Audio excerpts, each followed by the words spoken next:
سلام، به اخبار خوب این هفته با من مجیب سلطانی از یقین خوش آمدید. امروز پنجشنبه 22 جدی سال 14 هجری شمسی که برابر می شود با 12 جنوری سال 2022 میلادی. تاکید مقامات ایرانی و افغان بر حفظ ثبات امنیت مرزها. مقامات مرزی افغانستان و ایران طی دیدار درباره تحکیم روابط امنیتی و حفظ ثبات امنیت مرزها دیدار و گفتگو کردند. مقامات امنیتی گذرگاه ابوالنصر فراهی و مقامات مرزی جمهوری اسلامی ایران طی دیدار بر تحکیم روابط و جلوگیری از رویدادهای امنیتی تاکید کردند.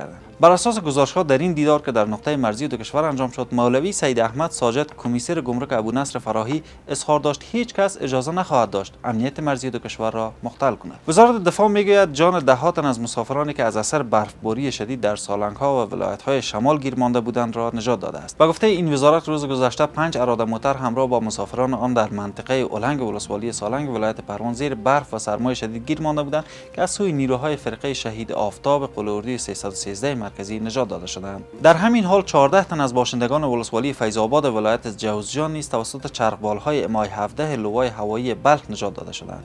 مولوی عبدالولی حقانی رئیس عمومی اداری و مالی و نماینده وزارت ارشاد حج و اوقاف به سلسله دیدارها با مسئولان حج در عربستان سعودی روز گذشته با رئیس شرکت النقابه العامه للسیارات در شهر جده دیدار کرد.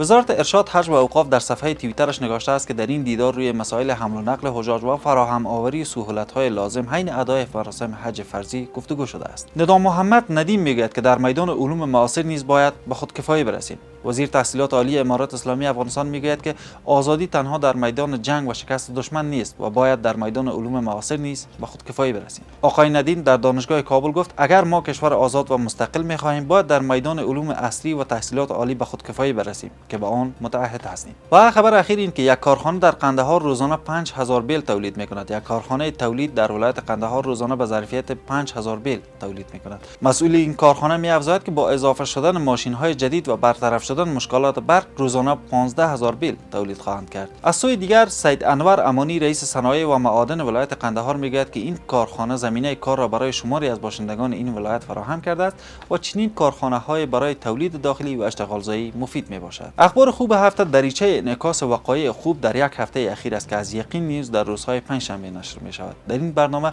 تلاش بر تبارز رویدادهای مهم و خوب در یک هفته اخیر است و از شما دعوت میکنیم تا با لایک و سابسکرایب در این راه ما را حمایت کنید و برنامه‌های بیشتر ما را بیننده باشید. تا دیدار بعد، بدرود.